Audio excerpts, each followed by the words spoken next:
Gu Yan and I had been married for 5 years. And together we had built our company from nothing into a publicly listed one. Today was my birthday. And also the celebration banquet for his promotion to CEO. At the table. My mother-in-law spoke with cutting sarcasm. What's so special about a woman's birthday? My son's future is what really matters. Gu Yan smiled in agreement, ordered a table full of expensive dishes for his family, and then took the menu away from in front of me. He spoke to everyone in a doting tone. Our Nian Nian is on a diet lately. A serving of vegetable salad is enough. I'm only doing this for her own good. I smiled at him without saying anything, just as he casually handed over his bank card. Ready to bask in the envious gazes of the entire room. My phone screen lit up. The divorce lawsuit and property preservation you applied for have taken effect. All assets under the respondent, Gu Yan, have been frozen. A waiter's polite voice sounded. Sir. I'm sorry, your card can't be processed. The waiter's voice wasn't loud. But at our noisy table, it sounded eerily clear. The smug smile on Gu Yan's face froze. What? He asked, with a hint of displeasure at being interrupted. Say that again, sir. Your bank card has been frozen. And the payment cannot be completed. The waiter maintained a professional smile and repeated the statement. Gu Yan's expression instantly turned ugly. He pulled out another card. The golden card face gleamed beneath the crystal chandelier. Swipe this one. Certainly, sir. A few seconds later, the waiter's voice sounded again, tinged with apology. Sir, this card is the same as well. It shows that it has been frozen. The air turned to ice. The mother-in-law's mouth, painted with cheap lipstick, opened wide in exaggerated disbelief. How is that possible? How could my son's card be frozen? Is your lousy machine broken or something? The younger sister-in-law chimed in too, with her sarcastic tone. Exactly, brother. Is it because sister-in-law is too strict with the money and even got your card shut off? Sister-in-law. That's not right. A man has to entertain clients out there. How can he do that without money? Everyone's gaze converged on me. I leisurely poked at the few pitiful leaves of lettuce on my plate with my fork, then lifted my head and gave an innocent smile. Why are you looking at me? Gu Yan has always been in charge of the money. I don't know anything about it. Gu Yan's gaze sharpened. He stared at me fixedly, lowering his voice and forcing out a few words through clenched teeth. Wen Yan, did you do this? Me. I feigned surprise. What ability could I possibly have to freeze the bank card of a newly appointed big CEO like you? His chest rose and fell violently. Clearly furious to the extreme, under the wavering gazes of the entire restaurant. His face flushed red and then turned pale. This was the pinnacle of his life. The stage on which he was supposed to declare his success to the whole world. And now it had turned into a public farce. Wen Yan, I'm asking you one last time, what the hell is going on? He roared, nearly at the top of his lungs. Brother, don't take it out on sister-in-law. His younger brother Gu Hang stepped in to smooth things over, though every word only added fuel to the fire. Sister-in-law was definitely doing this for your own good too. Afraid you'd spend money recklessly. Sister-in-law, why don't you settle the bill first? We can talk about it when we get home. The mother-in-law immediately shrieked. Why should she pay for the bill? She hasn't earned a single cent. And every penny she's spent was my son's money. Now she even wants to swallow up my son's money. Wen Yan, listen to me, oh ungrateful, poisonous woman. If you don't take the money out today, I'm not done with you. As she spoke, she lunged toward me, only to be firmly held back by Gu Hang. Mom, what are you doing? Have you no shame?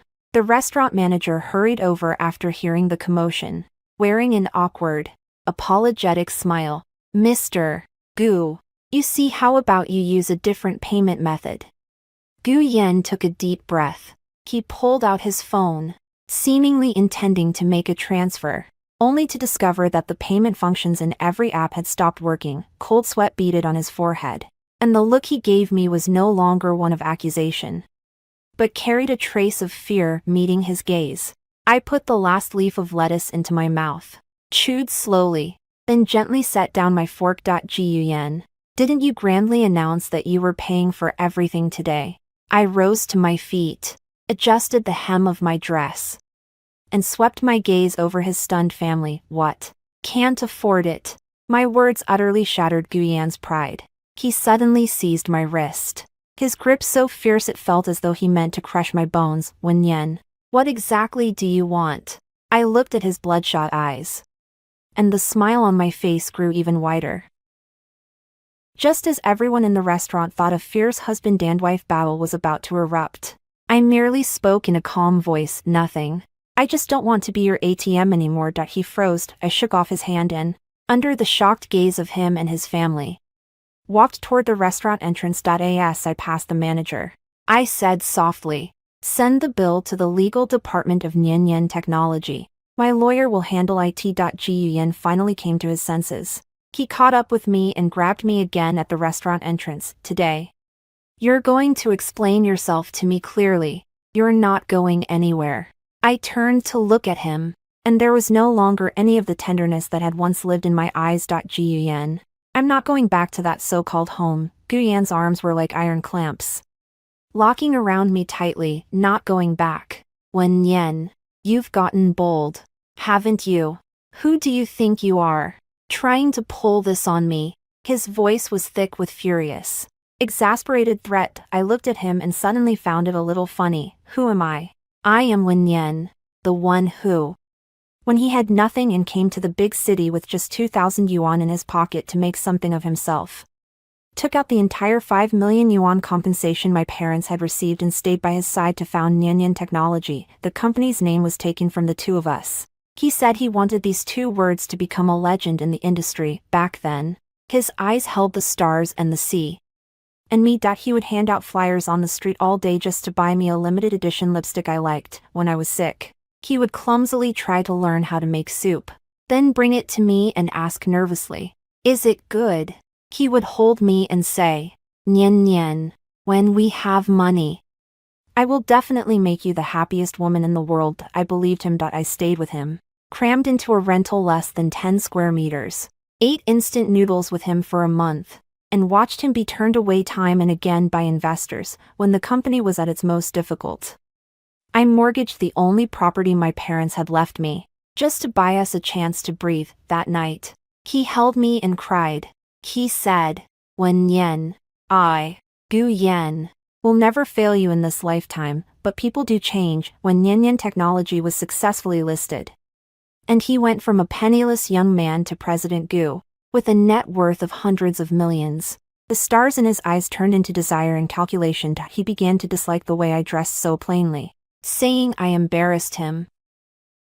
He began to complain that all I knew was work, that I had no femininity. He began staying out all night, reeking of a stranger's perfume, yet brushed me off with, it's all for the company. When I fell ill and was hospitalized, I called him, only for him to say impatiently, I'm in a very important meeting. Can't you be more sensible? Take a taxi to the hospital yourself. Only later did I learn that his so-called important meeting was accompanying his newly hired secretary, Lin Weiwei, to a veterinary clinic to see over her frightened cat. His tenderness, his patience, his time, all of it belonged to someone else. What was left for me was only impatience and blame. Wen Yen, why are you becoming more and more like a nagging shrew? Can't you be a little more understanding of how hard I have it out there? Look at Vivish, so considerate and understanding, and she never gives me any trouble. Can't you learn from her? Stop making such an ugly scene all the time. Every one of those words was like a blade, carving my once devoted love to pieces. Let go. My voice held not a trace of warmth. Guyan seemed wounded by my indifference. He not only refused to let go, but gripped me even tighter. Come home with me. Haven't you caused enough of a scene today? Do you have to make a joke of our family in front of everyone? His family also crowded around. His mother-in-law pointed at my nose and cursed. You shameless woman. You've eaten my son's food, used my son's money, and now that your wings are strong, you want to fly away. I'm telling you, not a chance. The Gu family's door is not something you can just walk into whenever you want and walk out of whenever you please. My younger brother-in-law's wife fanned the flames from the side. Exactly. Sis-in-law. There's no feud between husband and wife that lasts overnight. Just look how angry you've made my brother. Besides, You're a woman after a divorce. Your reputation won't sound good. How are you supposed to live like that in the future? The expressions on these people's faces were exactly the same as when I first saw them in my memory, back then.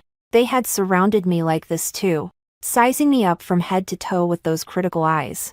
And then my mother-in-law had curled her lip and said, "She looks all right, but doesn't seem like the type who'll bear children." I laughed, laughing until tears were almost about to spill out the Gu family's door.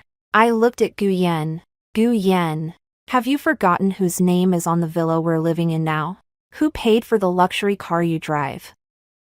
And your whole family up and down. Every single thing you spend.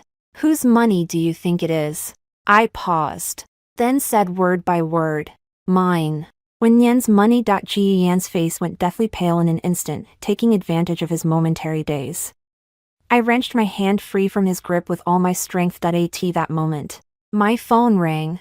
Seeing the caller ID, I answered, my voice immediately turning calm and professional. "Hello, Officer Zhang." "Yes, it's me, Wen. I'm now at the entrance of the Moonlight Restaurant. My husband, Gu Yan, is physically restraining and pulling me. I feel that my personal safety is under threat, and I need your help." The flashing lights of the police car sliced through the awkward standoff at the entrance of the restaurant. Ji Yan and his family all wore expressions of utter disbelief. They'd probably never dreamed that I, who had always quietly endured everything, would actually call the police. "Wen Yan, are you crazy?" Gu Yan growled. He wanted to come over and grab me, but when he saw the police approaching, he stopped dead in his tracks. "Officers, it's a misunderstanding. All of it. We're husband and wife. Yuri just having a little spat." He immediately put on a smile and tried to explain. My mother-in-law also began her performance, plopping herself down on the ground and slapping her thighs as she wailed, "Where is justice in this world? This vicious woman is trying to drive our whole family to death. She took off with my son's money and even called the police on her own husband. Officers, you must stand up for us." I stood calmly to the side, holding out the wrist Gu Yan had just grabbed, and turned red for the lead officer to see. "Officer, I'm not crazy. I just want to leave. But he and his family have been harassing me all along. And he even laid hands on me. I demand that he stop his harassment of me immediately." The police officer looked at the red marks on my wrist, then at the mother-in-law throwing a tantrum in Gu Yan's ashen face. His brow furrowed. "Sir, please calm down. For marital disputes, we recommend resolving things through discussion. But restricting someone's personal freedom and using physical force is absolutely unacceptable." Just then, an elegant white Porsche pulled silently to the curb, the car door opened, and a girl in a white dress with flowing long hair hurried over, her face wearing just the right amount of concern. It was Lin Weiwei, Brother Yan. She ran to Gu Yan's side and looked him over anxiously. "Top to bottom, are you okay? I kept calling you, but you never answered." I was worried sick.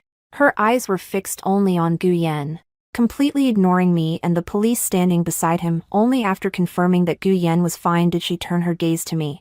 Her eyes reddened in an instant, making her look pitiful and fragile. "Sister Yan, please don't blame Brother Yan.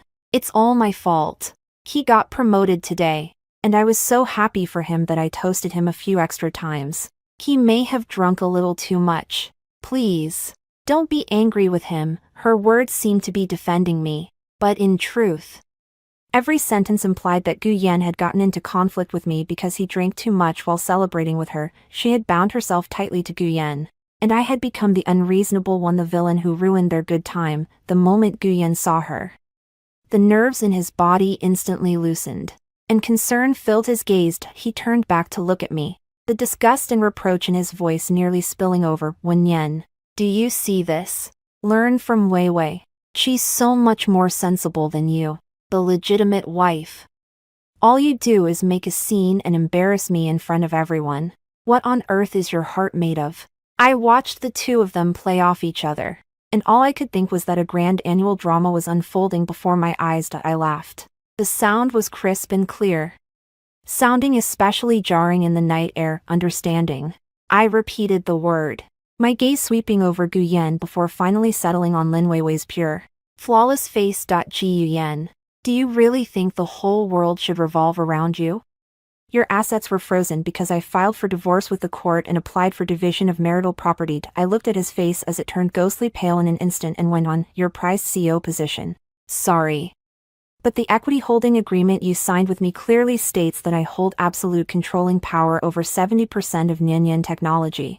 As for your promotion, without my consent, it's nothing but a scrap of paper, all that so-called generosity of yours, all that so-called success, was nothing more than a dream I deigned to give you. Now, the dream is over. A dead silence fell over the room. Gu Yan, his family, and even Lin Weiwei were all staring at me as though I were a madwoman. All the color drained from Lin Weiwei's delicate face. She clutched Gu Yan's arm, her body swaying unsteadily as if she might collapse at any moment. Brother Yan, she called weakly, squeezing her eyes shut. I'm so dizzy. The next second, she went limp and fell softly, landing with perfect precision into Gu Yan's arms. Gu Yan's rationality was shattered in an instant. All his anger and shock turned into panic for the person in his arms. He scooped up Lin Weiwei and roared at me, Wen Yan, if anything happens to Weiwei, I'll never let you off. With that, he carried his true love and stormed off toward the hospital without once looking back, leaving me, his mess, and his wide-eyed family all behind. Gu Yan vanished into the night with Lin Weiwei in his arms. As if that were the whole of his world, the mother-in-law came to her senses and roared at me, murderer, you're a murderer.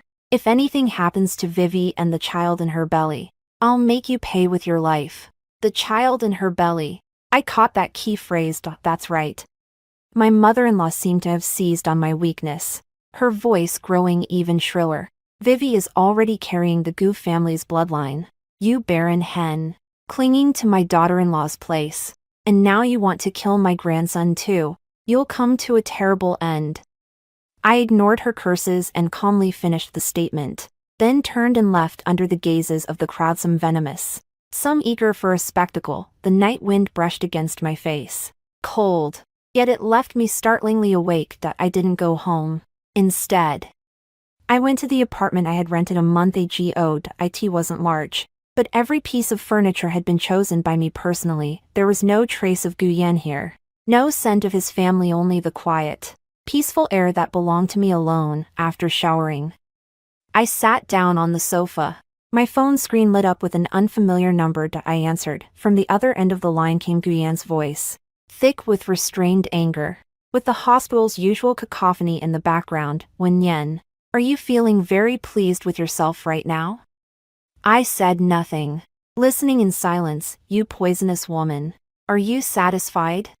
His voice suddenly rose. The doctor said Vivi has congenital heart disease and can't be overstimulated. What you did today nearly killed her. Do you even know that? At last, I spoke, my voice calm without the slightest ripple. So what? So what? My two words had utterly enraged him. He began to roar incoherently. Wen Yan, how can you be this vicious? Vivi is so innocent, so kind. What did she do wrong? She just fell in love with me. Was that a crime? If it weren't for you being suspicious all day like a resentful shrew, would I have been driven to seek comfort from someone else? All of this is your fault. I'm telling you, Wen Yan, I'm definitely getting this divorce. But don't you dare think you can take a single penny. I'll hire the best lawyer, and I'll make sure you leave with nothing. I'm going to make you pay for what you did today. For Vivi. For our unborn child. There's nothing I wouldn't do. Listening to his shameless accusations that twisted truth into falsehood. Listening to his brazen declaration of betrayal. I felt no ripples in my heart. There is probably no greater sorrow than a heart deadened to pain. Perhaps that was exactly how it felt. I was preparing to hang up the phone. I didn't want to keep listening to him pollute my ears. There's one more thing. On the other end of the line. He suddenly went quiet, his voice turning cold and eerie. The doctor needs to operate on Vivi, and the family has to sign the consent form. Her parents are dead, and I'm the only one she can rely on. He paused. as if savoring whatever reaction I might have, but during the preoperative examination, the doctor found something else. His voice was lowered to a near whisper, every word carrying a vicious, vindictive thrill. Wen Yan, the doctor said. She's pregnant. She's pregnant. Ji Yan's voice carried the cold finality of a cruel verdict, as though he were waiting for me to break down, to lose control in hysteria, but I only fell silent. Then quietly hung up the phone. He called back immediately, and I impatiently blocked him at once. The world fell quiet. Pregnant. For me, that news wasn't the last straw, it was the final mountain that crushed him. Early the next morning, I arranged to meet with my lawyer, Shinji. He was dressed in a crisp suit, his temperament calm and steady. When he saw me, he only gave a slight nod. Miss Wen, I understand the situation. Over on Gu Yan's side, he will very likely use Lin Weiwei's pregnancy to attack you, painting you as a vicious woman who persecutes pregnant women out of jealousy, so as to gain an advantage in public opinion and in the division of assets. I stirred the coffee in front of me, watching the traffic stream past outside the window. I know. So, I need you to help me do a few things. Go ahead. First, I need all of Lin Weiwei's real medical records from that hospital. I know it won't be easy, but you're the best lawyer I know. I believe you'll find a way. A glint flashed across Shinji's lenses. A bit challenging, but I'll do my best. Second, I looked away and then back at him. Spread the word. Say that Gu Yan, the newly appointed CEO of Nianyan Technology, has been removed by the board for marital infidelity and suspected embezzlement of office funds, and has also been served with divorce papers.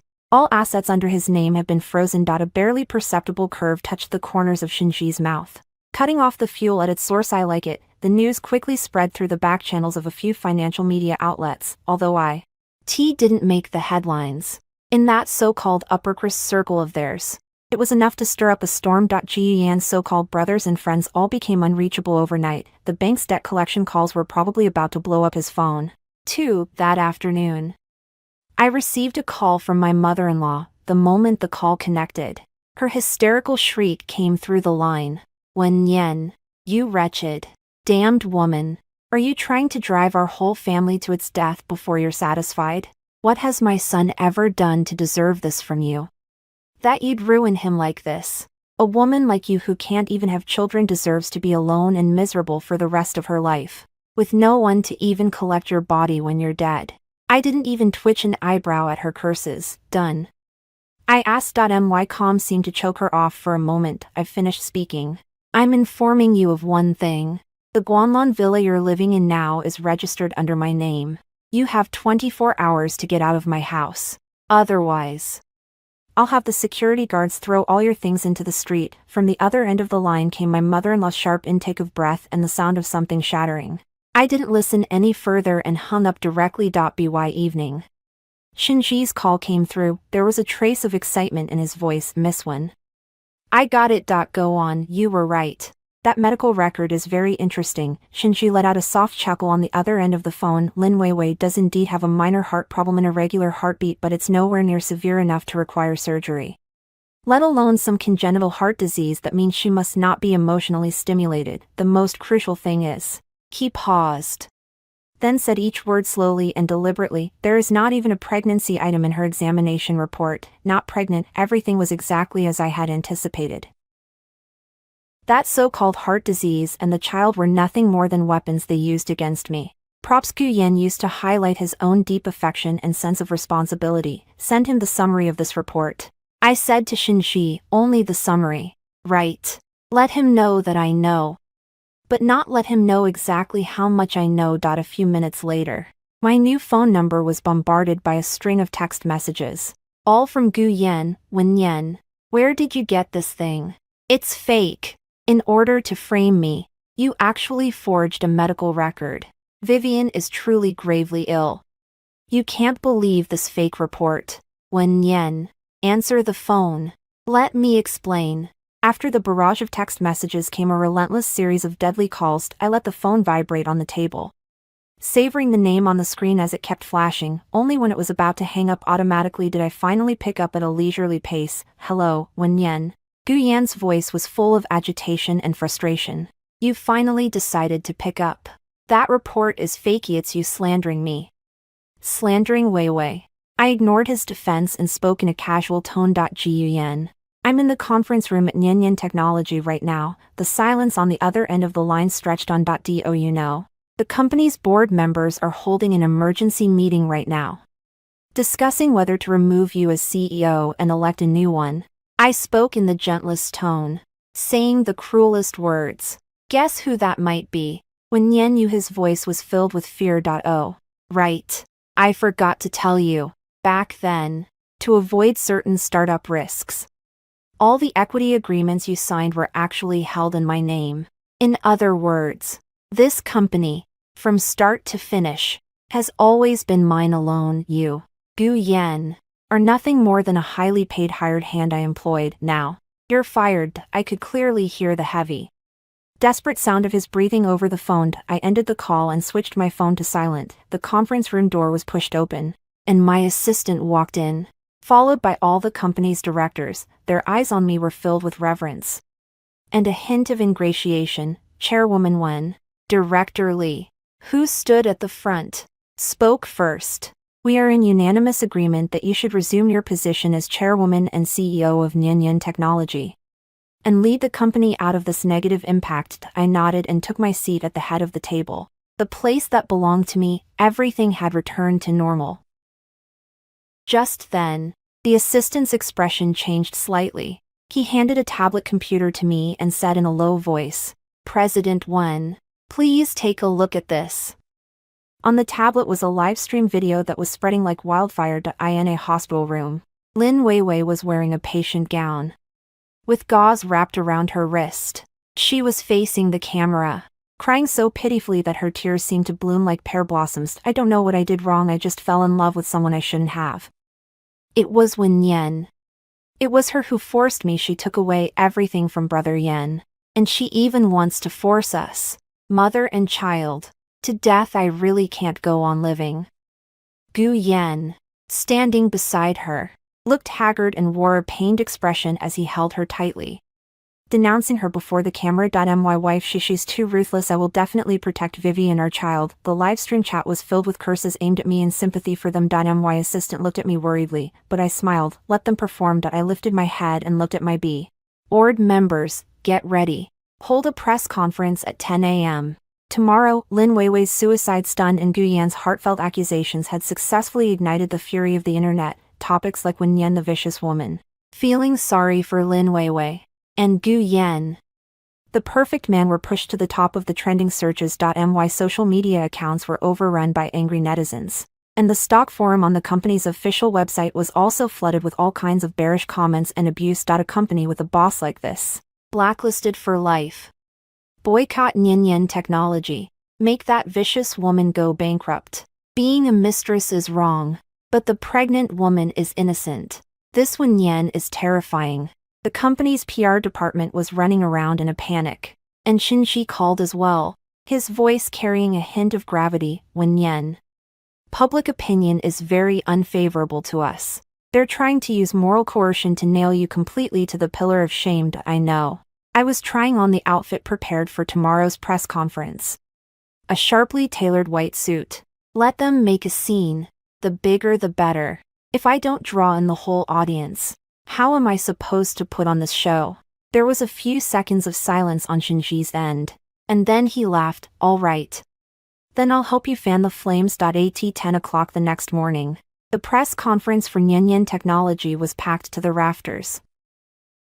Countless cameras and flashing lights were all trained on the empty seat of honor at the center of the stage. I walked out from backstage and, under everyone's gaze, stepped up onto the stage one step at a time, without the slightest trace of panic or evasiveness.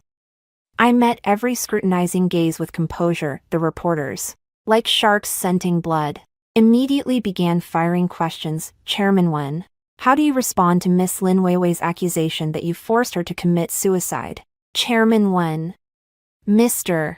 Gu Yan claims that you are cold-hearted and malicious, and that you took away all his assets. Is that true? Did you persecute Miss Lin, who is pregnant, out of jealousy? I didn't answer immediately. Instead, I raised my hand to signal everyone to be quiet. The entire venue fell silent in an instant. Before I answer everyone's questions, I'd like to tell you a story first. My voice, carried through the microphone, reached everyone's ears with clarity. A story about Nyan technology. And also about mean Mr. Guyen. I began 5 years ago. When I took my parents' insurance payout and founded the company together with Guyen, I displayed the bank statements from back then, the proof of my capital contribution at the time of the company's registration, and that equity holding agreement whose additional clauses had been overlooked by Guyan. Guyen has always been my beloved husband and my most trusted partner, so I brought him to the front and made him the CEO of the company. While I stepped back behind the scenes, I thought our goals were aligned, but now it seems that perhaps, from the very beginning, it was only my one-woman show. The reporters below the stage were frantically pressing their shutters. Realizing that today would bring an earth-shattering scoop. As for what everyone is most concerned about, the matters of Miss Lin Weiwei's pregnancy and being forced to commit suicide, I looked straight into the camera in front of me. I knew Guyen and Lin Weiwei must be watching too. I don't want to make any feeble excuses, because the facts speak louder than words. I nodded to Shinji beside me. He connected an audio file to the live sound system. The next second, Guyan's agitated, panicked voice, laced with a trace of pleading, rang out through the entire venue. When Nyan, listen to me explain. That report is fake. Weiwei is really very ill. You can't believe that fake report. When Nyan, I was wrong. I shouldn't have lied to you. Actually, there was never any child at all. It was all a misunderstanding. Believe me. The recording finished playing, and the entire venue fell into a dead silence. Everyone was so stunned by this earth-shattering reversal that they were left speechless. The silence in the hall lasted only 3 seconds before it erupted into a tidal wave of uproar. The reporters went mad, and the flashing lights nearly blinded my eyes. So the pregnancy was fake all along. My God, those two are incredible actors. So from start to finish, this was all their setup, and they were trying to scam Chairman Wen out of his money. At that very moment, the tide of public opinion was completely reversed, but that still wasn't enough. I gave Shinji a second glance. Everyone. Shinji cleared his throat and played the second recording. This time, it was Lin Weiwei's voice. She was on the phone with her best friend, her tone sweet and coy, unable to conceal the smugness and boastful pride underneath. What true love. You actually believed it. Guyen is just an idiot. I only had to act a little pitiful, and he believed everything, that hag. When Nyan IV Long wanted to kick her to the curb. Once I get half the shares of Nyan technology, and squeeze every last cent out of Guyan's money, I'll dump him and take the money to find my little puppy. Isn't that better than staying with that greasy middle-aged man of his? Congenital heart disease. Hee. This trick works every time. Men fall for this kind of thing. They think you're too weak to take care of yourself, and their urge to protect you just explodes. You should learn from it. By the time the recording ended, the room was no longer merely in an uproar, it was seething with rage. The tide on the internet had reversed with the speed of a tornado. And Lin Weiwei, scheming woman. Guyen deceived. And when Nyan Slay instantly took over every trending topic, the netizens who had cursed me the hardest before were now frantically ing me and my company. Apologizing with more sincerity than anyone else, I stood up and, facing the camera, delivered my final summary. This is the truth you all wanted to know. Next, my legal team will formally file a lawsuit against Miss Lin Weiwei on charges of defamation and commercial fraud. At the same time, we will file a lawsuit against Mr. Guyen on charges of embezzlement of duties and misappropriation of public funds. The press conference ends here. Thank you, everyone. I turned and stepped down from the stage, shutting the chaos and the boiling uproar behind me as the doors closed. I knew that Guyen and Lin Weiwei were finished for good. They had become the laughingstock of the entire internet. Rats that everyone wanted to chase off the street. That night, just as I got back to the apartment building, I was stopped by the security guard. Chairman Wen, there's a Mr. Gu downstairs waiting for you. No matter how many times we've tried to get him to leave, he just won't go. Through the surveillance screen, I saw that man just one day. It was as if all his vitality had been drained away. His suit was rumpled. His hair disheveled. His jaw stubbled. There was no trace left of the confidence and vigor he had once carried himself with. He knelt on the ground, facing the apartment entrance, calling my name over and over again, Nyen Nyen. When Nyen. I was wrong. It's all my fault. I was bewitched. It was that bitch Lin Weiwei who seduced me, who lied to me. The one I've always loved is you. Nyen Nyen. Give me one more chance. Please. Please. Just let me see you once. His cries were hoarse and desperate, drawing a crowd of neighbors to watch. I looked at the man on the screen, humbled to the point of dust, and felt not the slightest ripple in my heart. If anything, I found it a little noisy. I picked up the walkie-talkie and said to the security guard in a cold voice, "Someone is making trouble at the door of my residence and disturbing my normal life. Call the police. Charge him with trespassing and harassment, and make him disappear from my sight." Just as the security guard was about to act, in the surveillance feed, Gu Yan, as if driven mad, slammed his head against the icy metal door, unleashing one last, desperate roar. "When Yan, your mother isn't dead. I know where she is. Your mother isn't dead." Gu Yan's words were like a poisoned awl, stabbing suddenly into my heart. My parents both died in a chain reaction car accident when I was in college. It was the darkest time of my life. I watched with my own eyes as they were covered with white sheets, and I buried them myself. And now, just to see me, Gu Yan had actually used my deceased mother to weave such a vicious lie. This was his final struggle, and his most despicable one. A wave of nausea and fury churned in my chest, and I repeated into the intercom, "Get him out of here." The security guard called the police soon after, and Gu Yan was taken away by them. At last, the world was quiet again, but those words of his lingered in my mind like a curse, impossible to shake off. I lay awake all night. The next day, I had Shinji look into it. "Investigate what?" Shinji asked, slightly puzzled. "When Yan.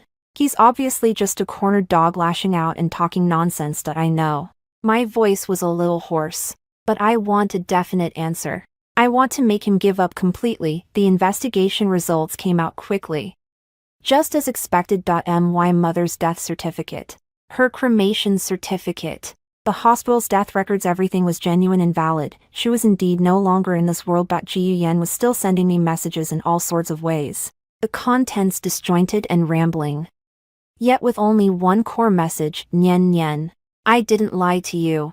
Your mother is really still alive. There's something suspicious about that car accident. Meet me once, and I'll tell you everything. This is my only chance to make it up to you. Make it up to me. Use my mother's departed soul as the wager to keep himself breathing a little longer." I agreed to see him, not because I believed him, but because I wanted to personally snuff out the last shred of his ridiculous hope. We arranged to meet at a quiet tea house. He looked even more haggard than before, his eye sockets sunken, his gaze bloodshot and filled with despair. When he saw me, it was as if he had seen a lifeline. "Nyen Nyen, you finally agreed to see me." I motioned for him to sit down and looked at him coldly. "Speak.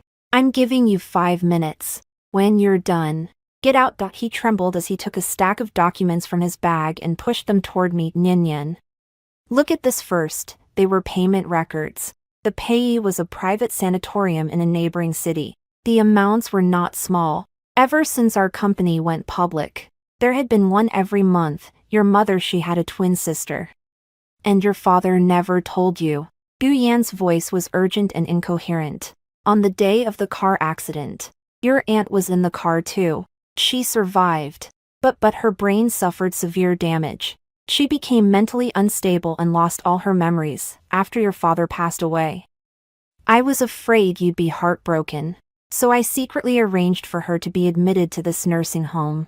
All these years, I've been the one paying the expenses." He looked at me with an expectant expression, as if waiting for my moving gratitude and forgiveness. He thought this was a great secret that could turn the tables for him. Proof that he had quietly sacrificed for me. Looking at those payment records, I only felt a chill run through my whole body. "So, you used my company's money to support a relative I've never even met, kept it from me for a full 5 years. And now you're presenting it to me as if it were some great achievement." The hope on his face froze. No. Nyen nyen. I just didn't want you to be upset again. Didn't want me to be upset. I cut him off, laughing out loud. You mean you were afraid I'd find out you'd been secretly misappropriating company funds? Don't you? You treated her as your last lifeline, didn't you? Gu Yen. You really disgust me. I stood up, not wanting to spend another second with him. Gu Yen. Our divorce case goes to trial tomorrow. You'll leave with nothing. I walked to the door, then stopped and turned back to look at his face, which had completely drained of color. I asked for my aunt. Thanks for the information. I'll go pick her up, and I'll take good care of her. I watched the faint spark of hope rekindle in his eyes, and cruelly delivered the final blow with my fiancé. The 3 words fiancé were the final blow that broke Gu Yen. He slumped completely back into the chair, his gaze hollow, with no strength left to struggle any longer. I did not look at him again. I turned and left. The divorce proceedings went extraordinarily smoothly. Gu Yen gave up all resistance. He left with nothing, burdened with enormous personal debt and an irredeemable reputation. Vanishing completely from my world. Lin Weiwei's fate was much the same. The company sued her, demanding a sky-high compensation for reputational damages. I heard she left the city soon after, and her whereabouts remain unknown. Ji Yuyan's family was invited out of the villa by me, and in the blink of an eye they fell from paradise back into their original lives, perhaps even worse than before. I went to the nursing home at the address Gu Yen had given me. I saw my aunt. She looked exactly like my mother, only her gaze was dull and her expression vacant. She didn't know me. Living in a world of her own, I handled her transfer paperwork and moved her to the best rehabilitation center in the city, using my own money to hire the best caregiver. Blood ties are a wondrous thing, even though she did not know me. In taking care of her, the hollow in my heart left by the loss of my loved one seemed to be filled just a little. I poured all of my energy into work, with Gu Yen, the middleman, out of the picture. The company's operational efficiency improved dramatically under my leadership. Nyan Technology saw its stock price soar all the way to unprecedented heights. I became a legendary woman praised by everyone in the business world. The days passed peacefully and full. A few months later, Shinji asked me out for dinner. The place was a newly opened French restaurant with a magnificent view, overlooking the city's night skyline. How have you been lately? He poured me some red wine, his movements graceful. Pretty good. I smiled. The company, on theory, all doing well. I feel, he said, looking at me, his eyes bright behind his lenses. That war of yours, you've already won it. Yeah. I swirled the liquid in my glass. The battle's over. The bad guys have been punished, and I've taken back everything that belonged to me. So what's next? What are you planning, President Wen? He asked half-jokingly. I looked out the window, where the lights of countless homes glimmered like a galaxy of stars. On my birthday, Gu Yen had also humiliated me in a restaurant like this, handing me a plate of vegetable salad, and now, sitting here, I felt completely different. I was no longer Wen Yen, the woman who needed to depend on a man or longed for love. I took my life back with my own hands. I turned back and met Shinji's smiling gaze, and I smiled too. From the bottom of my heart, it was an easy smile, one that had shed all defenses and the burdens of the past. A brand new smile. What are your plans next? Do whatever I want to do, go wherever I want to go, and love anyone who is worth loving. After dinner, Shinji drove me to the apartment building entrance. Well, can I apply to be a candidate for that person worthy of being loved? He adjusted his glasses, the tips of his ears faintly red. I looked at him, but did not answer right away. My phone vibrated. It was a text message from an unknown number. I opened it and found a long message from Gu Yen, full of regret and apology. I didn't finish reading it. I didn't even take in a single punctuation mark. I deleted the message outright, blocked the number, then looked up and met Shinji's tense, expectant gaze. I took a step closer to him, rose onto my tiptoes, and gently pressed a kiss to his cheek. Sure, but there's a trial period. Looking at the light that instantly sprang into his eyes, I smiled and turned away, walking into the brand new life that belonged to me.